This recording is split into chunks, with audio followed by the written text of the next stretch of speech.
Good evening. I am Abraham Hingusius, period 4, and I am advocating for the UNESCO World Heritage Site, the Grand Canyon National Park, as you can see before you. It's a real beauty in it. The Grand Canyon National Park is located in Arizona, one of the 50 states of the greatest nation on Earth. At almost 500 kilometers long, 6.4 kilometers wide at the narrowest, and over 1,800 meters deep in certain regions, it's a true sight to behold and the biggest canyon that Earth has to offer. As you can see in the pictures, it's formed by layers upon layers of multicolored rocks, each one a window into Earth's past, and each one telling a unique story. The historical significance of the Grand Canyon National Park is that it's a religious and cultural site for many Native Americans. In the upper left-hand picture, you can see these holes carved into the canyon walls. These are granaries carved by the Anasazi people who have lived in the canyon since 1200 BC. There are other native tribes that have inhabited the region as well, such as the Kohonina, Yuman, and Havasupai tribes. And in the bottom picture, you can see Eagle Rock, which is a religious site for the Hualapai people, another native tribe in the region. On top of the human ties to the canyon, there's also the fact that the Grand Canyon is a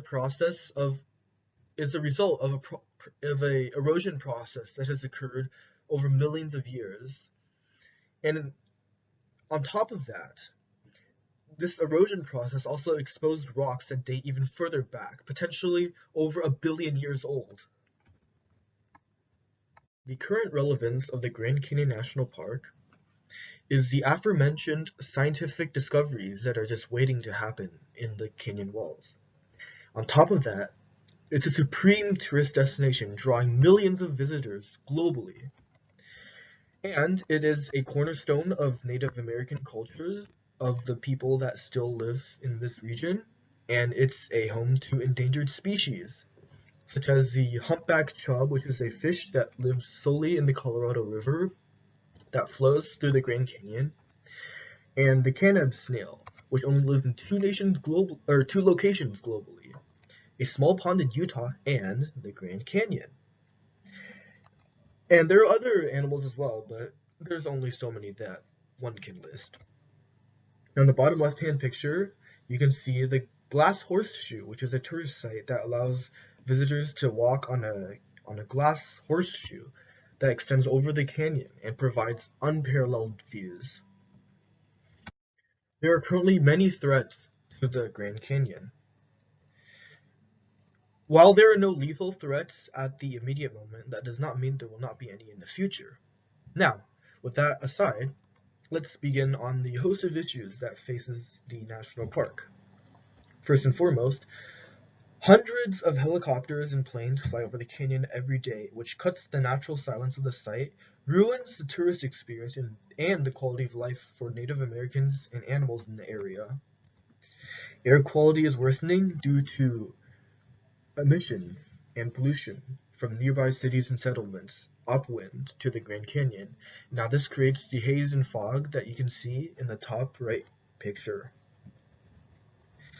Now, those are relatively minor issues compared to the presence of uranium mining in canyon grounds, as you can see in the map on the bottom left corner.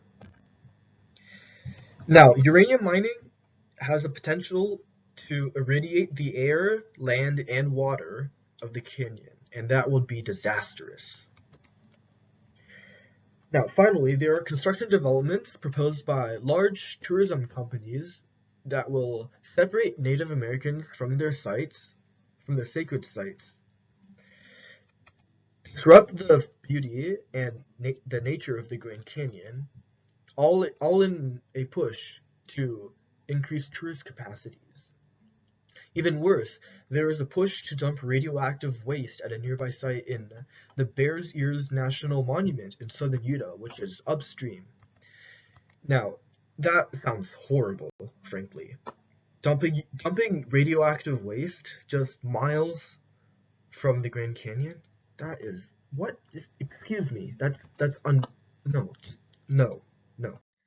Now, for solutions to all these problems listed in the previous slide, first and foremost, let Native Americans in the area hold final jurisdiction over projects that would impact way of life for both Native Americans, animals, and the Grand Canyon itself. Bribing and lobbying of Native Americans to destroy their lands will be banned as well. No one likes lobbyists.